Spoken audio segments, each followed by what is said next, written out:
Chittagong programme ছিল। এই প্রোগ্রামটা আয়োজন করেছিল ইসলামী আন্দোলন বাংলাদেশ। আমরা সকালেই সেখানে গিয়েছিলাম।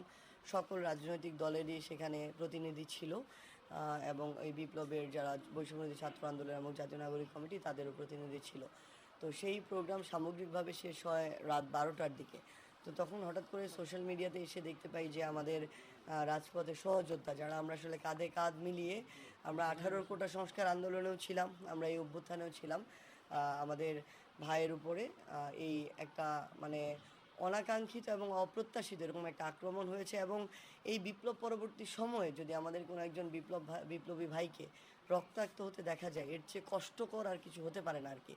তো সেই ভিডিওগুলো দেখার পরেই কিছুক্ষণ পরে আবার দেখতে পেলাম যে যারা এটা আয়োজন করেছিল ওই প্রোগ্রামটি, জাতীয় বিপ্লবী পরিষদ, তাদের যিনি আহ্বায়ক খোমেনি এহসান, উনি একটা পোস্ট দিয়েছেন। যে পোস্টে উনি বলেছেন যে সম্ভবত এটা যে সামগ্রিক পরিকল্পনা এই আক্রমণের, এটার সাথে আমি জড়িত। তো আসলে তার যখন এই কথাটা আমি শুনি তখন আমার মনে হয়েছিল যে মানে এটা সম্ভবত একটা ওহী নাজিল হয়েছে, যে এই ওহীর আসলে কোনো সম্পৃক্ততা পৃথিবীর কারো পক্ষে আনা সম্ভব না। আপনি ভাইয়ের সাথে কথা বলেও দেখতে পারেন যে এটার বিন্দুমাত্র কোনো সম্পৃক্ততা হওয়ার কোনো সুযোগ আছে কি না, বা তাদের সাথে আমাদের সম্পর্কের জায়গাগুলো কীরকম। তো সেই জায়গা থেকে আমার মনে হচ্ছে যাই হোক, সবার সব কিছু পাত্তা দেওয়ার প্রয়োজন নেই। খুব স্বাভাবিকভাবেই যদি এটা ভালোভাবে তদন্ত করা হয়, কিভাবে এটা হলো, কারা এটার সাথে যুক্ত, সেই সত্যটা বেরিয়ে আসবে এবং আমরা চাই বেরিয়ে আসুক। কারণটা হচ্ছে যে এভাবে অনাকাঙ্ক্ষিত ঘটনা আজকে একটা ঘটেছে, কালকে 2টা ঘটবে, এগুলো তো এভাবে চলতে পারে না। সো এই বিষয়ে আমরা মনে করি প্রশাসনের আরও স্ট্রিক্ট হওয়া প্রয়োজন।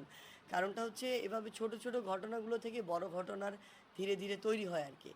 তো আরেকটা জিনিস আমরা আমাদের জায়গায় থেকে শুধু বলতে চাই যে এইরকম ঘটনাগুলো নিয়েই আসলে ছোট ছোট করে চক্রান্তগুলো তৈরি হবে, যেগুলো ধীরে ধীরে বড় আকারে যাবে। এটা কি নির্বাচন ঘিরে কোনো চক্রান্ত হচ্ছে?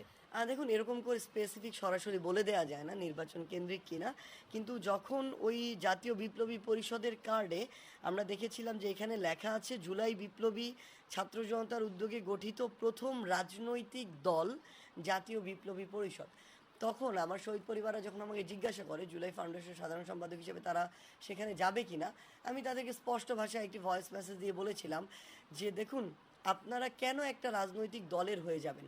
আপনারা তো পুরো বাংলাদেশের, আপনাদের ওই রেসপেক্টের জায়গাটা পুরো বাংলাদেশের মানুষের কাছে আছে। আপনারা যখন একটা দলের, এরকম কোনো একটা দলের হয়ে যাবেন যারা নিজেদেরকে রাজনৈতিক দল হিসেবে ঘোষণা দিচ্ছে অলরেডি, এবং বিপ্লব পরবর্তী প্রথম রাজনৈতিক দল, তাদের হয়ে গেলে আপনারা একটা পক্ষের হয়ে গেলেন। বাকি রাজনৈতিক দলগুলো তখন তাদের জায়গা থেকে মনে করবে যে আপনারা তাদের প্রতিপক্ষ হয়ে যাচ্ছেন। সো আমরা এই আহত যোদ্ধা এবং শহীদ পরিবারের মধ্যে এই বিভাজন চাই না।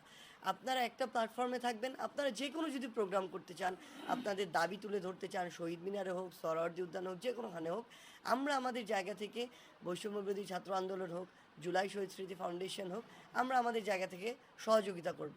যেই প্ল্যাটফর্মও এখন আপনাদের জন্য কাজ করে যাচ্ছে বা যেই প্ল্যাটফর্মের নেতৃত্বে এই অভ্যুত্থান হয়েছে, তো সেই জায়গা থেকে এটি বলেছিলাম। সম্ভবত এই সূত্র ধরে ওই পরিষদের যিনি আহ্বায়ক খোমেনি এহসান, উনি এই কথা বলেছেন।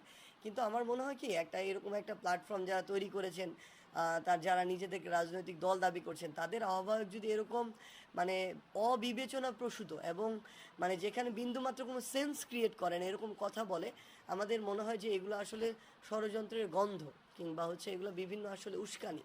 তো আমরা আমাদের জায়গা থেকে মনে করি যে এই ঘটনাটা একটা সুষ্ঠু তদন্ত হওয়া উচিত। আজকে আমাদের ফারুক ভাইয়ের সাথে হয়েছে, কালকে আমাদের সাথে হবে, অন্য কারোর সাথে হবে। এগুলো বন্ধ হওয়া প্রয়োজন এবং এগুলোর বিচার হওয়া প্রয়োজন। এবং আমরা আমাদের জায়গা থেকে আমাদের ভাইয়ের, স্পেশালি আমাদের এই অভ্যুত্থানের একজন গুরুত্বপূর্ণ সহযোদ্ধার সুস্থতা কামনা করি।